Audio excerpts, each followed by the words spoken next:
네. 자, 이번 시간은 3강 당좌자산 부분부터 좀 보시도록 하겠습니다. 지난 시간까지 공부한 것은 이제 수익과 관련된 부분들에 대한 인식식이라든지 그런 부분 보셨고, 자, 오늘부터 공부하실 내용은 자산 부분에 대해서 좀 구체적으로 디테일하게 공부를 해보도록 하겠습니다.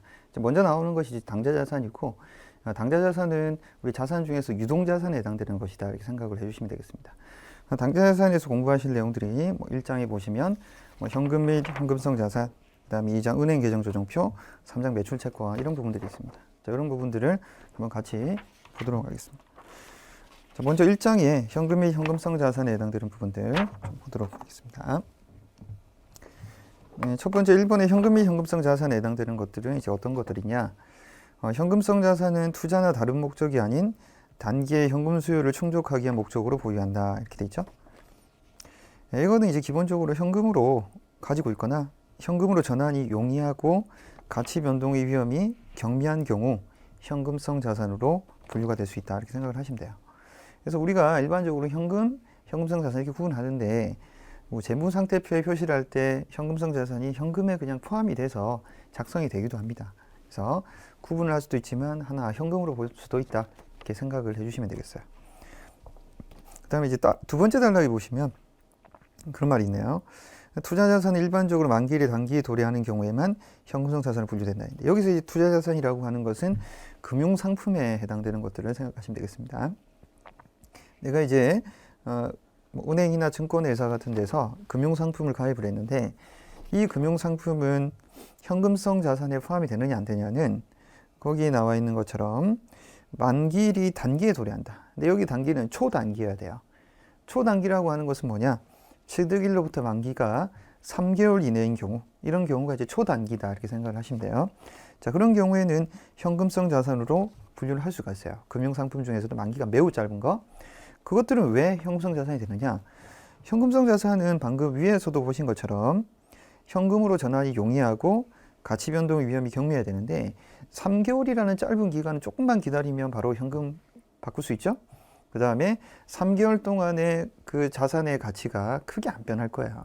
자, 그렇기 때문에 얘들은 현금성 자산으로 분류가 됩니다. 근데 이제 지분 상품은 대표적으로 주식 같은 것들인데 주식은 현금성 자산에서 제외한다 이렇게 생각을 하시면 되겠습니다. 다만 상환일이 정해져 있고 취득일부터 상환일까지 기간이 단기인 우선주와 같이 실질적인 현금성 자산인 경우에는 예외로 한다 이렇게 되죠. 그래서 상환일이 정해져 있고 그 다음에 취득일 상환일까지 기간이 단기인 우선주 이런 것들은 우선주는 나중에 자본편에 가서 설명을 드릴 텐데 실질적인 현금성 자산에 해당되는 경우들도 우선주 같은 경우에는 가능하다. 어떤 경우? 얘도 만기가 3개월 이내에 해당되는 단기, 초단기에 해당되는 상한 우선주에 해당되는 경우에는 얘도 현금성 자산이 될 수가 있습니다.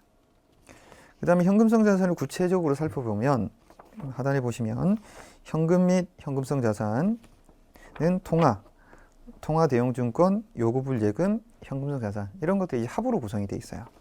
먼저 통화는 여러분이 잘 아시는 한국은행에서 발행하는 지폐주화.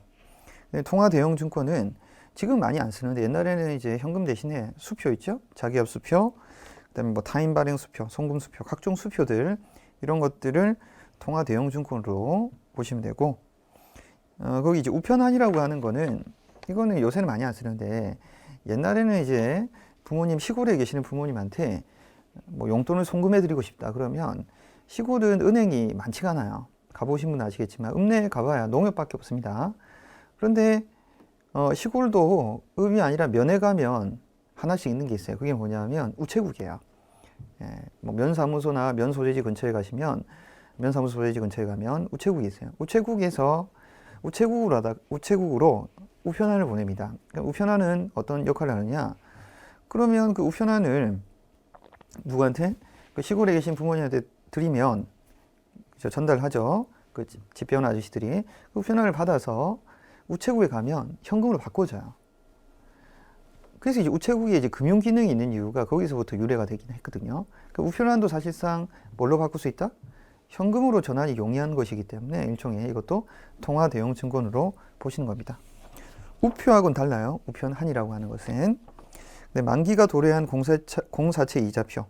이것도 이제 만기가 됐기 때문에 공채와 사채 같은 채권을 사면 이자를 받는데 그 이자를 지급하기 위해서 이자표를 줍니다. 그 이자표를 가지고 있으면 그 이자표를 가진 사람한테 현금을 주는 거기 때문에 이자를 현금이자 이자표도 통화대용증권이고 만기가 도래한 바들어 어음이 만기가 이제 도래를 했습니다. 그러면 언제든지 현금으로 전환을 할 수가 있습니다. 배당금 지급 통지표 이것도 그 표를 가지고 있으면 배당금 받을 수 있는 거고 국고금 지급 통지표 이런 것들은 이제 국세청으로부터 세금을 환급받는다든지 이런 경우에는 이런 지급 통지표를 가지고 있으면 돈을 돌려받을 수 있으니까. 일람 출급 어음 이건 이제 뭐냐면 어음 중에 제시만 하면 바로 현금으로 지급을 해야 되는 어음 이런 것들 일람 출급 어음이라고 하니까 이런 것들 다 어떻습니까? 현금에 사실상 통용이 되는 대용이 되는 것들이죠. 통화 대용 증권이다 이렇게 생각하시면 되겠습니다.